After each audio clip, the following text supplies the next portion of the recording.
Thank you for all of the families that are wanting to volunteer. I'm going to take you through basically what a volunteer's day would look like. So the first thing is that they are 4-hour shifts.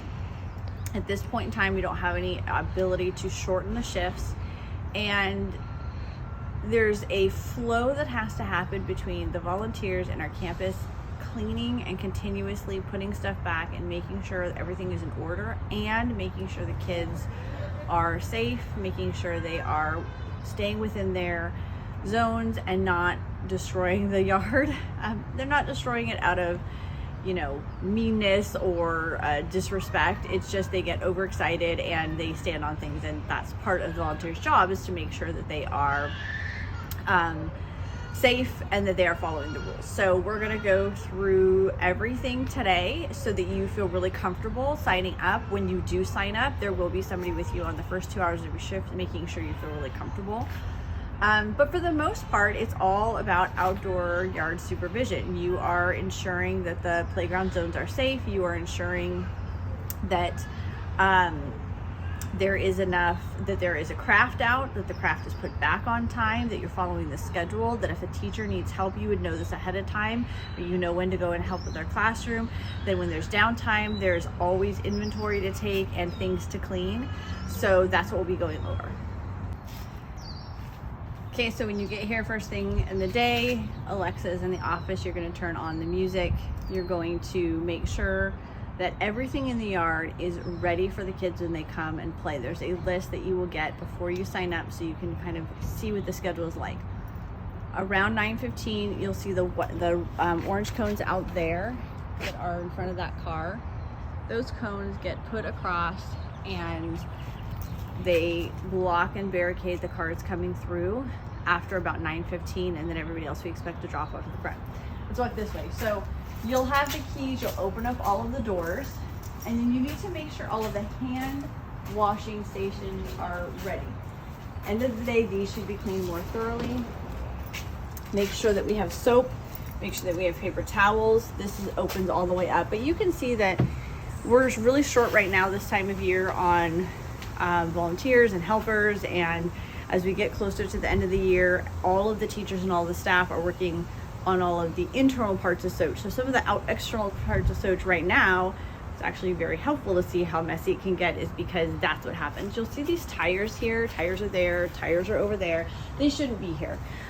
This is part of what we're talking about when we're trying to keep the kids from just sort of dragging equipment from one side of the yard to the other. It's making sure that they are keeping within the zone. So the zones of the yard are this path right here where the bikes go is a biking zone. Then there's the house.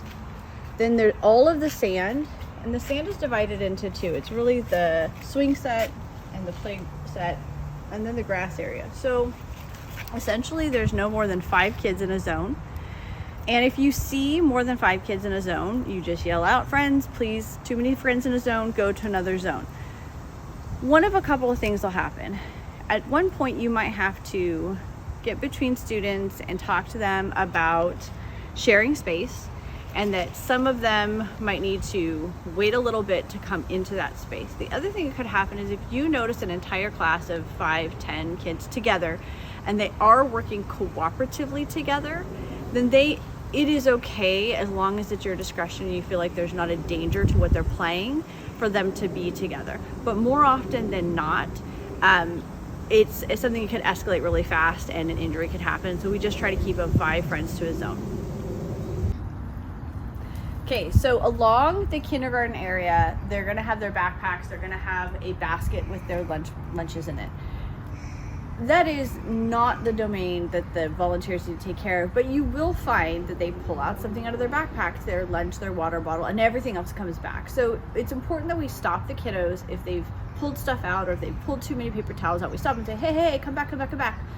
Let's try that again. We want to teach the kids, and volunteers are a part of this as well, how to maintain a clean and organized space, and that they have a part in that.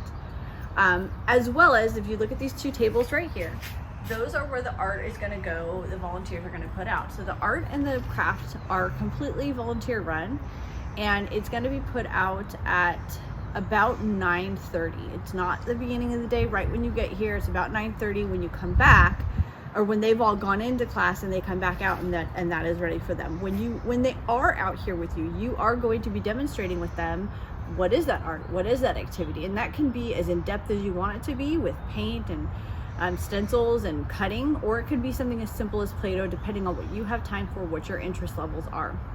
When that art is out there, you are expected to at least get them started, and it's part of the visual, keeping an eye out there, keeping an eye elsewhere, but you do not have to oversee that craft individually. And then of course at the end of that recess, you will put that away. That is available for any of the kids that come out for their 10:15, 10:30 recess. Part of the maintaining of all of the yard and the resource rooms is this art closet, which can get pretty crazy at times. You'll see that there's a ton of supplies. There is a list that is specific, that you will put things out in a specific order every week, every day. But finding where everything is a system. So you'll see that everything is labeled. It's just about knowing where those labels are. Part of volunteer duties is also checking on inventory, making sure we've thrown stuff away, that we have let our volunteer coordinator know what needs to be refilled, what needs to be ordered. These are all dirty rags from wiping down the tables and wiping down all of the sinks at the beginning and the end of the day. It does have to be done twice a day. And so part of it is also maintaining this and making sure someone in the office at the end of the day knows these need to be taken home to be washed, okay? There's obviously seasonal things up here. And as we get over here to the sink, it's important that every teacher, every volunteer, and everybody washes everything out, all of the paintbrushes, the paints, all of the trays for it, and then everything is put back at the end of the day. When you get here at the beginning of the day, part of the beginning jobs is you need to wipe down all of the tables, wipe down the Lego table, these tables, as well as the far tables. We'll go over there in a second. And then you need to start setting things up. The Lego table can be set up right away. Around 8:50, when students start to come in, you will stand by the sink and you will help teachers remind students to wash their hands, one paper towel, one pump of soap, so they're not like pumping tons of soap into their hand or taking tons and tons of paper towels, and making sure they get to their class on time. So you aren't in charge of attendance necessarily, but making sure that if you've seen them come through the gate, that they've washed hands and that they are on their way to class. They're not getting distracted between the gate and going to class by stopping to play with things. So we have found that putting out toys is not helpful to do first thing in the morning. You want to set up the basics or the big things. You do not necessarily want to set up everything. We're going to go into the resource and the paper closet here now. So this is our paper room. It's actually looking pretty good right now because we did clean it, but this is kind of where everything happens for teachers. This is where they're going to be making crafts, putting crafts together. It's also where you as a volunteer are in charge of putting a craft together, and you need paper, all the paper right here, all of the crafting extra items here. You're going to grab it here. But it's also kind of a dumping station for teachers, not in a way that they're just going to abandon their project, but they might get here putting a project together and leave it. And then usually they'll let the office know. They'll say, I'm going to come back and clean it up. But if you're here and you can clean it, that's ideal, because we can get on with the day and get everything ready for the next person who needs to use the space. This whole area needs to be maintained. It will be maintained by volunteers. So on your list, you might have something like go inventory pink paper, red paper, green paper. Tell us how many additional buttons we have, or if this is low. These all will be recategorized this summer so that they're in alphabetical order and a little bit easier to find. This is also where all of the extra items are, the overstock for the classroom. So each teacher has their own glue, markers, crayons, pens, pencils, etc. for each student. However, as the year goes on, or if they have a hefty project, they might need more. And so this is where they're going to come in and get more. Occasionally you might have on your list that says take 4 things of glue to so-and-so teacher's room, and you'll come and get them in here. Over here is the die cut station, and we'll teach you how to use these on your first time here. But essentially this is where all these different letters and symbols and art things are die cut into individual cutouts, and when they are put into cutouts, This is obviously what the letter A looked like. This is where you're gonna do that. Okay, so we're gonna go into the resource closet now. This is for all of the toys. This door needs to be pretty much locked, or at least shut, and make sure the wind isn't gonna pull it open in the daytime. So it is a work in progress. This summer, it is where they are going to be reorganizing everything. So essentially, the colors that are up here and the name, this is all going to change, but essentially on your list it might say red sheep aisle, that's the aisle, and then it might say something like, this is probably a better one because this one's pig, but this one is the aisle is pig, and then it'll say top G1, so that means up here versus a bottom, which is down here. So all of this is going to be redone, but it's going to be the same system. Essentially, these are the aisles. There's a color to them, and they're going to be labeled top and bottom, so you know that's exactly where you find that item, and that's where you put it back. So when you get here at 8 a.m., essentially you are opening the gates, opening the classrooms, turning on the music, and then you're using your list to come right in here and pull to this rolling station right here all of the items that are on your list. You could use this one too, it doesn't matter. But essentially, once you pull the items on your list, that's really only going to be done once a week on Tuesdays. Wednesday and Thursday, we're reusing those same items. So you don't need to put them back Wednesday and Thursday every time. You're just going to keep them on your cart at the end of the day, because those items are going to be put back and used all week. Then the person who is at the end of the day, they will come in and they will use that same list and the same organizing system, and they will put the items back. But as you can see, what happens is it does become a dump all also. There's bikes that are in here, there is extra furniture that is in here, and so it's also about maintaining that system as well, making sure that nothing is quite in the way. Like right now, these things should be way back in the back and put away.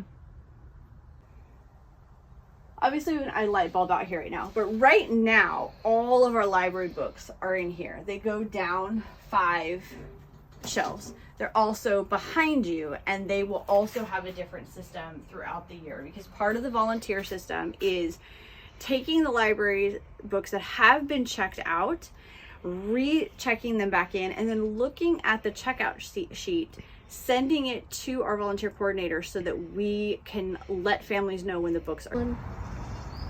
So once you have your cart of items, you're going to start putting them out. So the main thing you're going to be doing is dressing the house every day. There's a theme to the house. It's either going to be mailman, and there's going to be mail costumes and a mailbox to put out, and little letters that they can write and mail each other. Or it might be a Home Depot theme, or a Target theme, or a farmer's market theme. We have pizza, we have different cultures that we put out. So there are, I told you, it goes by a couple times a day, although this time of day is about more normal, more at the end of the day, which we're not in class for. So making sure that this is dressed, and when you're looking in these boxes, if things are broken, if things are torn, it's bringing it to the attention of the volunteer coordinator so that we can know whether we toss it or replace it.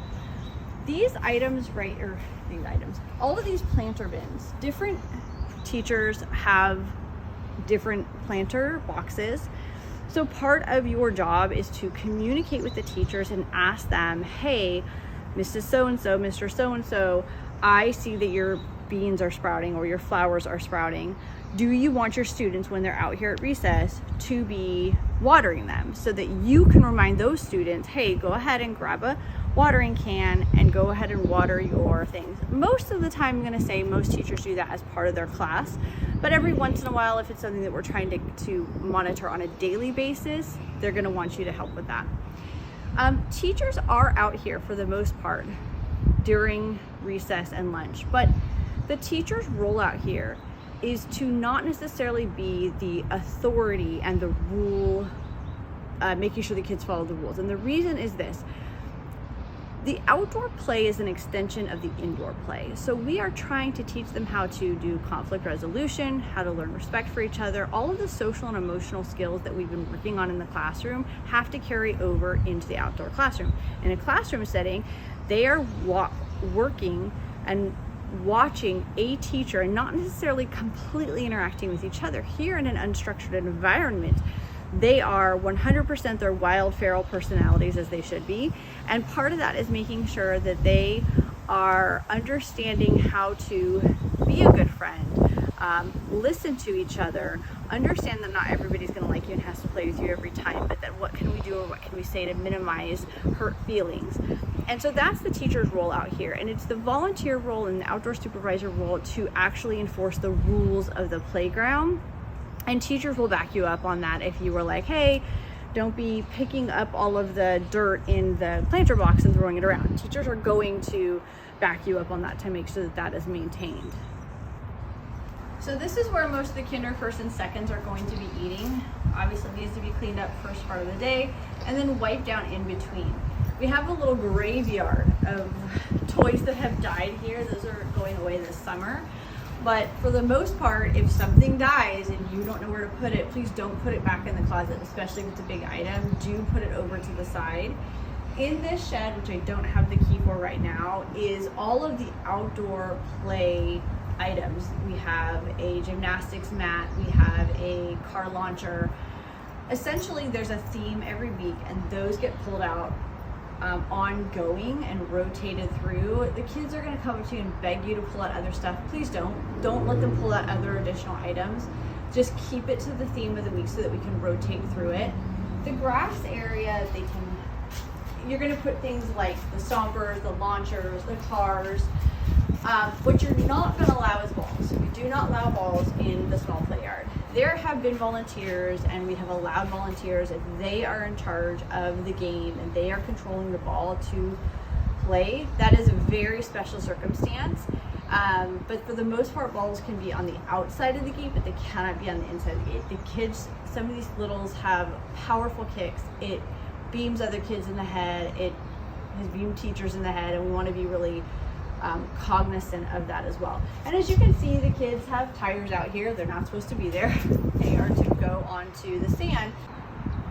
Okay, the outdoor yard space is super underwhelming. It's something that we always have struggled with. At the old space, it's definitely a struggle here. It's about maintaining enough for the kids to feel like they can have unstructured playtime, but also giving them things that they can create games with, and also things that aren't going to get destroyed or go down the hill. For the most part, if you pan this way, that whole section over there is an out of bounds area, down where the train goes. It's okay, the train.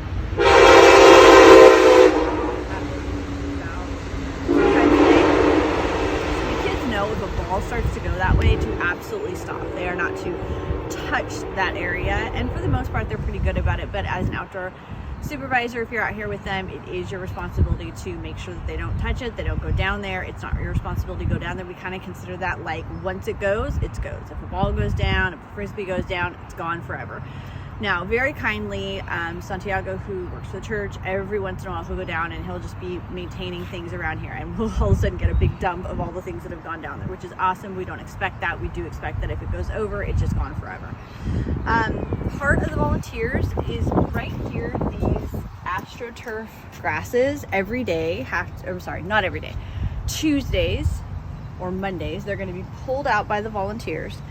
They are laid out here on the blacktop, and they are secured with rocks so that they don't pull up, and the kids can lay on them and play on it. And then it has to be put away every Thursday or Friday, depending on what the schedule is. This is the outdoor shed. This will be brought in by a volunteer.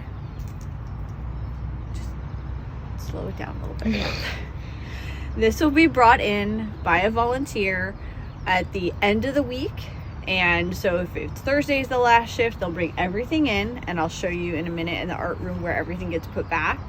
And then it will be restocked completely, and everything in here needs to be maintained so that the kids out here have something to play with. You also, as a volunteer, if you see a middle schooler out here, you can actually have them help you. You can be like, hey, so-and-so, grab the the shed cart and bring it into the art room, and let's load it, and then you bring it out. We encourage you to have the kids help set up, clean up, take down, and put back things, but ultimately it is the responsibility of the volunteers. There is a table and chairs that go out here. Those do have to be put back every single day. We slide them around the sides of the shed here. This white piping is essentially the old 9 square. So you can see right there, there's a table, there's a chair. They will eventually be put out here on top of the grass. Those do need to be put out every single day. So there are tables and chairs. We tuck them behind the shed. They do come out every day, and there is a pop-up tent. Those unfortunately do have to be put up every day and brought down every day. The grass, however, is just beginning of the week and end of the week. And there is a lock on the shed, and it should be locked every single day. The lock is in the office. You will grab it, you will unlock it at the beginning of the day. Because the volunteer shifts start at 8 a.m., end at 1, and then there's 12 to 4. That 8 a.m. shift, when you come, you are responsible for the beginning of the day checklist. That's things like getting into the office, opening up all of the doors. There's a key that'll be hanging there, turning on the music for the yard, and then really just doing a sweep of the yard to make sure that there's soap, that there is paper towels, that everything is ready for when the kids come. We'll go over that in just a second, but it's also then making sure you've come out here and done all of that as well. Okay, part of the maintenance of the yard is also making sure that the sand is raked regularly, and it's not going to be every single shift, but it might fall on your shift, and so we will teach you how to do that. But the reason is because of this. The kids love to dig holes, and you know what?